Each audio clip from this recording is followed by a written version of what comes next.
Thank you so much management, Vistage మేనేజ్మెంట్కి. నాకు ఈరోజు చాలా హ్యాపీగా ఉంది. ఒక ట్యాక్సీ డ్రైవర్ నుంచి ఈరోజు మర్సిడీస్ బెంజ్ నడిపేయగలుగుతున్నాను. నా తరఫు నుంచి మీ అందరికీ ఒకటే మెసేజ్, గట్టిగా కష్టపడండి, ఎవరి మాటలు వినకండి. ఎవరు చెప్పేటోళ్ళు మస్తుగా చెప్తారు, ఎవరు మనకు ₹1 తెచ్చేయరు, కానీ ఉచిత సలహాలు మాత్రం చాలా ఇస్తారు.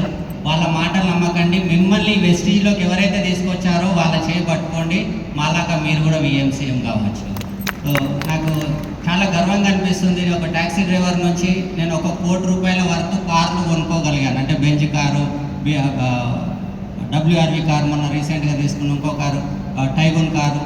అండ్ నా ఫస్ట్ చెక్ ₹26 ఎంతో వచ్చింది, నాకు కరెక్ట్ గుర్తులేదు. మా గ్రేట్ అప్లైన్ సలీం సార్ కొనుక్కోనంటే ₹1000 కొనుక్కున్నా, ఆయన కొనుక్కుంటూ వదిలేస్తాడని. అప్పుడు ₹26 ఎంతో వచ్చినుండే. ఇప్పుడు నా హైయెస్ట్ చెక్ 18 లక్షలు దాటిపోయింది.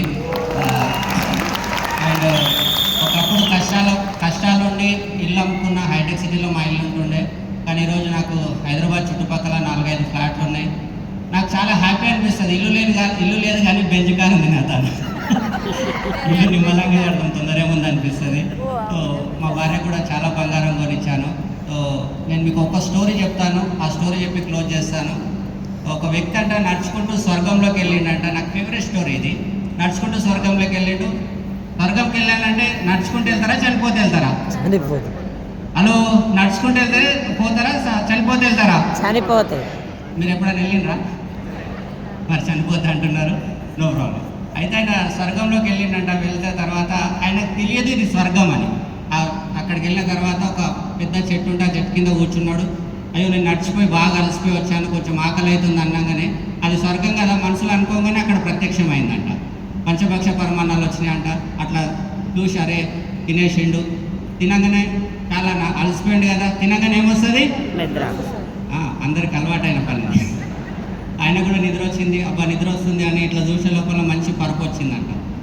పరుపు వచ్చినప్పుడు పడుకునేటప్పుడు ఆలోచన వచ్చింది, అరే నేను ఏది అనుకుంటే అది అవుతుంది, ఇక్కడ సడన్గా దయ్యం వచ్చి నన్ను చంపేస్తే అనుకున్నాడంట. అది స్వర్గంగా అది అనుకుంటే జరగాల వద్దా? కరెక్ట్, దయ్యం వచ్చింది, చంపేసింది. ఆయన ఆలోచించేది ఏదో పాజిటివ్ ఆలోచించి నేను ఈ దేశానికి రాజు కావాలి, ప్రపంచాన్ని ఎలా అనుకుంటే అట్లనే అవుతుండే నేను. కానీ ఆయన ఉల్టా ఆలోచించి. నాకు వెస్టీజ్ కూడా ఇదే అనిపిస్తుంది. మనం నడుచుకుంటూ వచ్చిన స్వర్గం ఇది. మనం ఏది అనుకుంటే గదే జరుగుతుంది.